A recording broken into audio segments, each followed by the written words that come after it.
Betty Brown is Executive Vice President of the Bank of Hawaii, who will make specific remarks about the roadmap and retaining talent in the state and its impact on business. Betty has been a mainstay of the roadmap initiative, and I have to say special thanks to you. Without you, we couldn't have done it.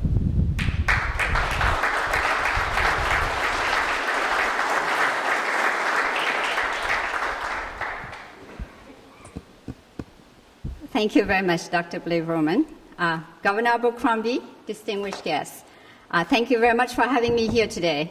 Just to give you a short background on why I'm up here today, besides the fact that I had international banking in Bank of Hawaii and we deal with a lot of Asian customers, but I myself have lived overseas almost all my life. I was born in Vietnam, I live in India, France, US of course, Russia, China, and Hong Kong before coming back here, and I did learn a few languages along the way. So anyhow, I'm happy to be in Hawaii, and I certainly hope for the best of Hawaii, and that's why I'm up here today. Hawaii economic advantage rests partly on the state's unique location, halfway between Asia and the US, and US mainland, I should say. We are also part of the US. We have been positioning ourselves to capture the heavy traffic flow between these two strong economic regions because of our dependency on tourism. Due to the wonderful weather, the beautiful beaches, and unique culture, Hawaii has managed to attract quite a number of foreign visitors to our islands, from the emerging countries, especially of Asia. The number of foreign visitors to Hawaii actually is currently more than twice the size of our population. This is an extraordinary high ratio compared to any other states of the United States. And of course, for this high number of visitors, we need a very large multilingual and multicultural workforce to service them. However, as it stands, many of the businesses in Hawaii are facing an acute shortage of skilled foreign language workers. Our American education system, as you know, does not place a very large emphasis on language requirement. I was growing up in France, where by 6th grade I have to know a foreign language, or at least learn a foreign language, and by the 8th grade I have to learn a second foreign language. And then I came to the United States, went to high school, and there was no real language requirement. So there's that big difference between us and other countries in Europe and Asia. Because of the large number of foreign visitors, even if our education system was effective at training our students in foreign languages, we would still not be able to have sufficient number of foreign language skilled workers, in fact, to fill the needs of our businesses. For example, all of the banks in Hawaii, including Bank of Hawaii, we have a large number of international clients coming in looking for banking services.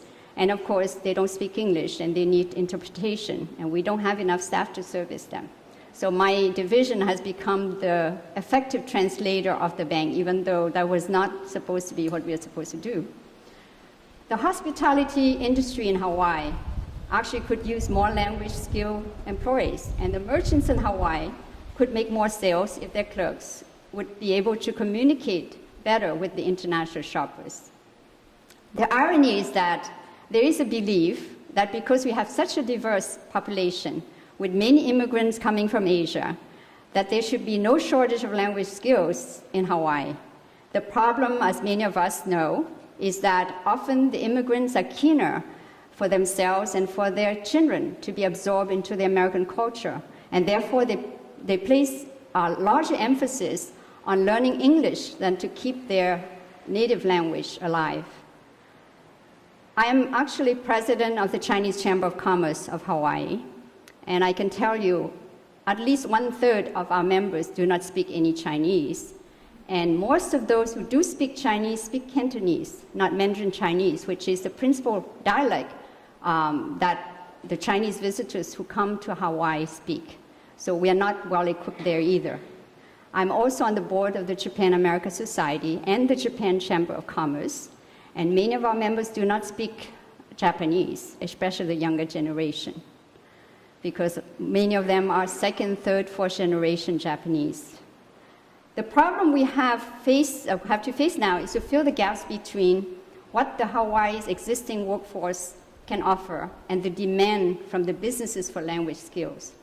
We believe that in the short and medium term, one of the solutions could be through some type of sponsored working visa program that our state and the businesses could cooperate on to propose and then to lobby with the US State Department based on the argument that Hawaii has special needs that other US states do not have. We can start with a program to offer working visas to retain the foreign students that we have spent a lot of money and efforts to train in our university systems, only to lose them eventually once they graduate because they are unable to obtain working visas to remain here.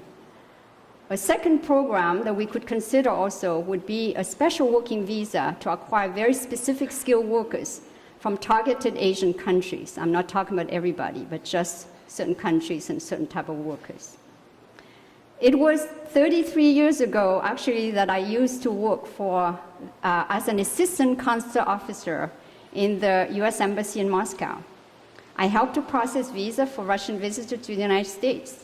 It was a very onerous process, but then at the time, visas to any country in the world was difficult, so I didn't think much at that time. However, 33 years later, while all the other countries have relaxed their visa requirements, the US visa process remained more or less the same. So what happened is we often hear that, the US visa requirements is tightened due to 9/11. Based on my experience, I don't believe it is 9/11 and the US security concerns so much as concern from the US government that people who get visa to come to the United States would overstay their visa and become a burden to the US economy. Well, over the last 33 years, many of the Asian countries have become stronger economically, and now, in fact, much of the capital flows, as I have seen, are going from Asia to the US and not US to Asia. So the economic concern should be much less. However, because of the rigidity of our visa requirements, it will not be an easy undertaking, in fact, for us to obtain the US State Department's approval for Hawaii to get a special working visa program.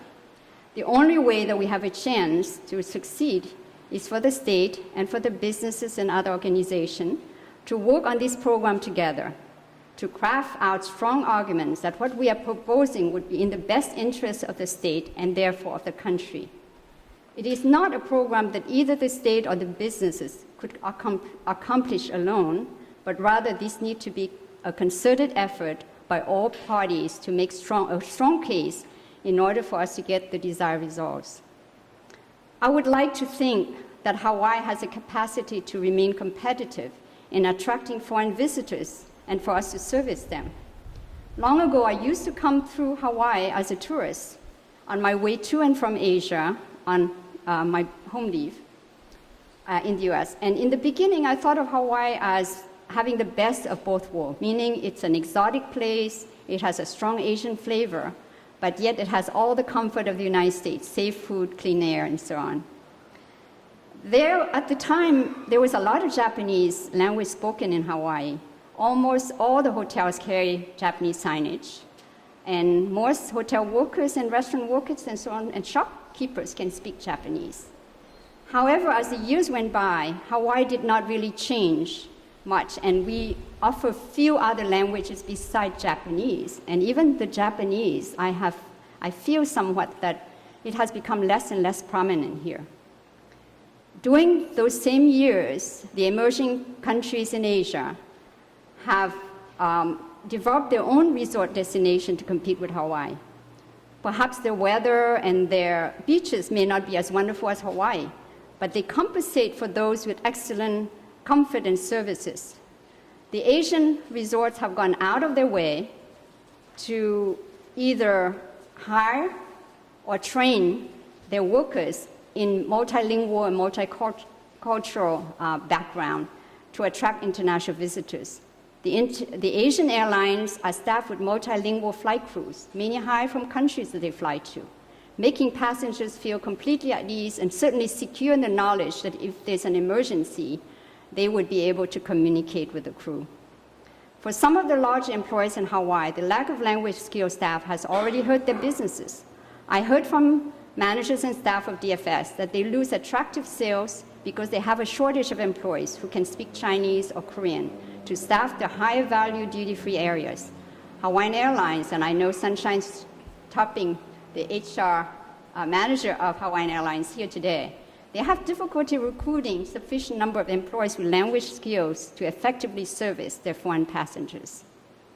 I believe that we are already at the critical point when we need to work on a number of programs to fill our language skill gaps, and as a state, we need the support of all interested organizations and businesses for this public-private cooperation to move forward and create a more effective workforce for the future of Hawaii. Mahalo. Thank you.